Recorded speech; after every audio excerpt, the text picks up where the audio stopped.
नमस्कार दोस्तों, स्वागत है आपका हमारे daily Chhattisgarh current affair series में। आज हम 20 जुलाई के करंट अफेयर्स के बारे में चर्चा करेंगे। वीडियो की पीडीएफ प्राप्त करने के लिए आप हमारे टेलीग्राम से जुड़ सकते हैं। साथ ही साथ इसी तरह की करंट अफेयर की वीडियो देखने के लिए सब्सक्राइब करें हमारे इस यूट्यूब चैनल को। चलिए, पिछली वीडियो में हमने जो भी पढ़ा था उसका क्विक रिवीजन हम कर लेते हैं।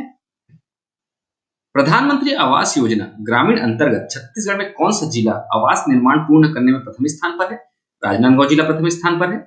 निशुल्क कोचिंग सहायता योजना अंतर्गत छत्तीसगढ़ के कितने जिलों में मुख्यमंत्री निर्माण श्रमिकों के बच्चों के लिए निशुल्क कोचिंग शुरू हो गई है? 5 जिलों में शुरू हो गई है। छत्तीसगढ़ की कितनी प्रमुख रेल परियोजनाएं जल्द शुरू होंगी? 4 प्रमुख रेल परियोजनाएं जो हैं जल्द ही शुरू होंगी। शहरी आजीविका मिशन में अच्छे कार्यों के लिए छत्तीसगढ़ को कितने राष्ट्रीय पुरस्कार प्राप्त हुए हैं? 5 राष्ट्रीय पुरस्कार प्राप्त हुए हैं। हाल ही में विम्बलडन विमेन्स सिंगल्स 2024 का खिताब किसने जीता है? बारबोरा क्रेजिकोवा ने जीता है।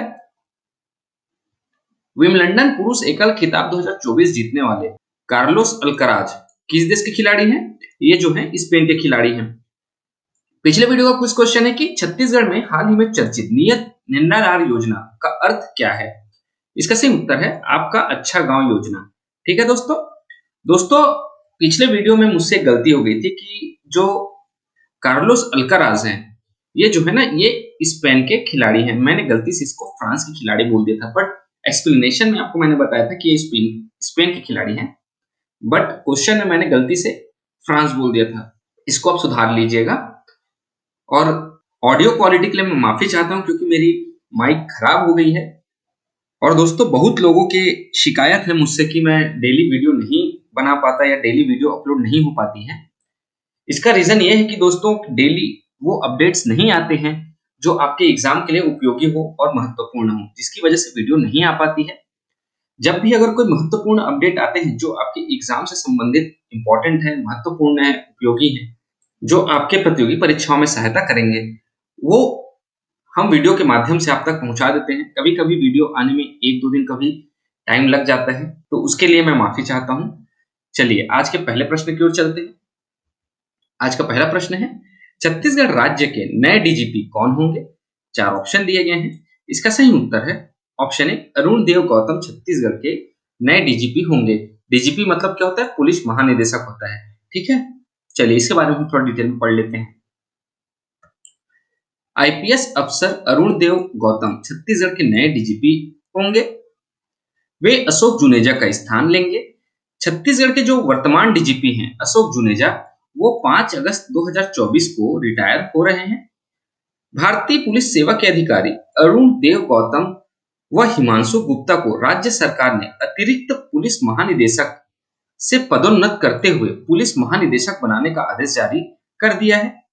छत्तीसगढ़ में डीजी के 2 पद हैं, वहीं राज्य सरकार 2 और पद सृजित करने का अधिकार है। ठीक है दोस्तों, तो ध्यान रखिएगा, छत्तीसगढ़ के नए डीजीपी या पुलिस महानिदेशक कौन होंगे? अरुण देव गौतम होंगे। ठीक है, कौन होंगे? अरुण देव गौतम होंगे, है ना। और अभी वर्तमान में जो डीजीपी है वो है अशोक जुनेजा। ठीक है, जो 5 अगस्त को रिटायर हो जाएंगे। और जो अरुण देव गौतम है वो अशोक जुनेजा का स्थान लेंगे। ठीक है, चलिए आगे बढ़ते हैं अगले प्रश्न की ओर। हमारा अगला प्रश्न है, छत्तीसगढ़ का पहला डिजिटल प्लेनेटोरियम निम्न में से किस जिले में बनाया जाएगा? 4 ऑप्शन यहाँ पे दिए गए हैं। इसका सही उत्तर है ऑप्शन ए, दंतेवाड़ा में बनाया जाएगा। चलिए इसके बारे में भी हम डिटेल में पढ़ लेते हैं। छत्तीसगढ़ के नक्सल प्रभावित दंतेवाड़ा जिले में छत्तीसगढ़ का पहला डिजिटल प्लेनेटोरियम बनाया जाएगा। अब इसका उद्देश्य क्या है? तो इसका उद्देश्य जो है ना, मुख्य रूप से विज्ञान और खगोल विज्ञान के प्रति जनता, विशेषकर बच्चों और युवाओं में रुचि और जागरूकता बढ़ाना है, जिनमें शैक्षिक विकास, वैज्ञानिक जागरूकता, संस्कृति और सामाजिक विकास, ऑडियो विजुअल और दिलचस्प प्रयोगों जैसे महत्वपूर्ण विषय भी रखे गए हैं। इसके लिए 7 करोड़ 95 लाख रुपए खर्च किए जाएंगे। यह शैक्षणिक, नॉलेज और पर्यटन के लिए काफी फायदेमंद होगा। ठीक है दोस्तों, तो ध्यान रखिएगा, छत्तीसगढ़ का पहला डिजिटल प्लेनेटोरियम दंतेवाड़ा जिला। ठीक है, करीब 8 करोड़ रुपए की लागत होगी इसकी, है ना। चलिए आगे बढ़ते हैं अगले प्रश्न की ओर। हमारा अगला प्रश्न है, मल्हार स्थित डिडनेश्वरी देवी मंदिर पर आधारित मां डिडनेश्वरी देवी की महिमा पुस्तक का लेखक कौन है? चार ऑप्शन दिए गए हैं। इसका सही उत्तर है option A, doctor Shri Rajesh Pandey जो हैं इस पुस्तक के लेखक हैं। ठीक है दोस्तों, अब ये टॉपिक चर्चा में क्यों है? ये टॉपिक चर्चा में इसलिए है कि जो इसके लेखक हैं डॉक्टर श्री राजेश पांडे, है ना, इस पुस्तक के जो लेखक हैं, उन्होंने इस पुस्तक की जो पहली प्रति है या पहली कॉपी है वो भेंट की है। तो इसके बारे में हम डिटेल में बताता हूं मैं आपको, तो ज्यादा अच्छे से आपको समझ में आएगा। राज्यपाल श्री विश्वभूषण हरिचंदन को लेखक डॉक्टर श्री राजेश पांडे ने छत्तीसगढ़ के प्रसिद्ध ऐतिहासिक पुरातत्व धार्मिक नगरी मल्हार स्थित डिडनेश्वरी देवी मंदिर पर आधारित मां डिडनेश्वरी देवी की महिमा पुस्तक की प्रथम प्रति भेंट की है। उल्लेखनीय है कि बिलासपुर जिले के मल्हार में ग्रेनाइट पत्थर से निर्मित मां डिडनेश्वरी देवी की का प्रसिद्ध प्राचीन मंदिर स्थित है। इसके बारे में मान्यता है कि यह शिव भगवान को प्राप्त करने के लिए माता पार्वती का तपस्यारत रूप है। तो ध्यान रखिए दोस्तों, जो मल्हार बहुत ही फेमस जगह है छत्तीसगढ़ में, जहां महा डिडनेश्वरी देवी की प्राचीन मंदिर है, ठीक है, इसी पे आधारित है मां डिडनेश्वरी देवी की महिमा नामक पुस्तक। ठीक है, जब ये पुस्तक को प्रिंट किया गया ना, तो इसकी पहली कॉपी, सबसे पहली कॉपी जो है इसके लेखक ने हमारे छत्तीसगढ़ के राज्यपाल श्री विश्वभूषण हरिचंदन जी को भेंट की है। इसीलिए यह क्वेश्चन जो है इंपॉर्टेंट है। ठीक है, हो भी सकता है प्रश्न पूछा जाए या हो भी सकता है ना पूछा जाए। क्लियर है? कोई भी डाउट हो, कमेंट बॉक्स खुले हैं, आप अपने डाउट वहां मेंशन कर सकते हैं। मैं पूरी कोशिश करूंगा कि आपके सारे डाउट्स क्लियर हो जाएं। ठीक है, चलिए आगे बढ़ते हैं अगले प्रश्न की ओर। अगला प्रश्न है, छत्तीसगढ़ में खेल प्रोत्साहन योजना के अंतर्गत प्रत्येक स्वर्ण पदक पर कितने हजार रुपए देने का प्रावधान है? चार ऑप्शन दिए गए हैं। इसका सही उत्तर है ऑप्शन बी, 21,000 रुपए देने का प्रावधान है। इसके बारे में हम डिटेल में पढ़ लेते हैं। ये क्वेश्चन चर्चा में क्यों है, ये टॉपिक चर्चा में क्यों है, ये भी आपको पता चल जाएगा। School games federation of India द्वारा आयोजित 67वीं राष्ट्रीय शालेय खेल प्रतियोगिता में विभिन्न खेलों में दंतेवाड़ा जिले के 51 खिलाड़ियों ने हिस्सा लिया तथा 31 राष्ट्रीय पदक प्राप्त किए। इन खिलाड़ियों को दंतेवाड़ा कलेक्टर श्री मयंक चतुर्वेदी ने चेक सौंपकर सम्मानित किया।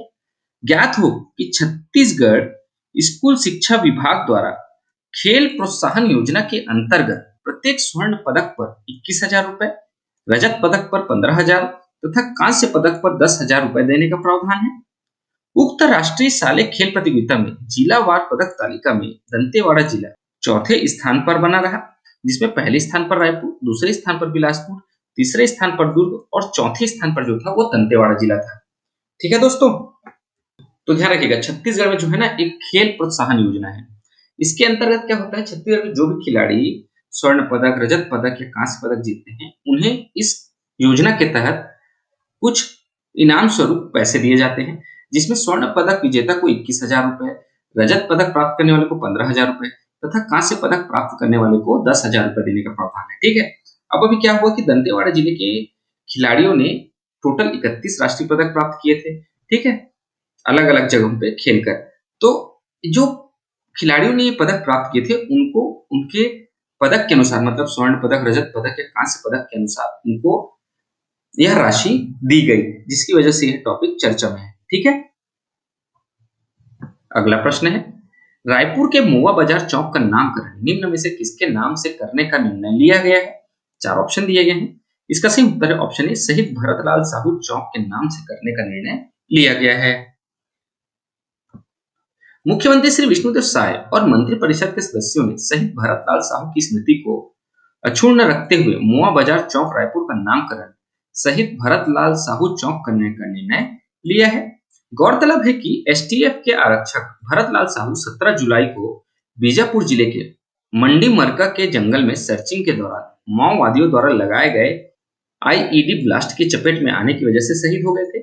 और जो शहीद श्री भरतलाल साहू हैं, रायपुर के मोवा बाजार के रहने वाले थे, जिसकी वजह से मोवा बाजार का नाम शहीद भरतलाल साहू चौक के नाम पे करने का निर्णय लिया गया है, उनको श्रद्धांजलि अर्पित करने के तौर पर। ठीक है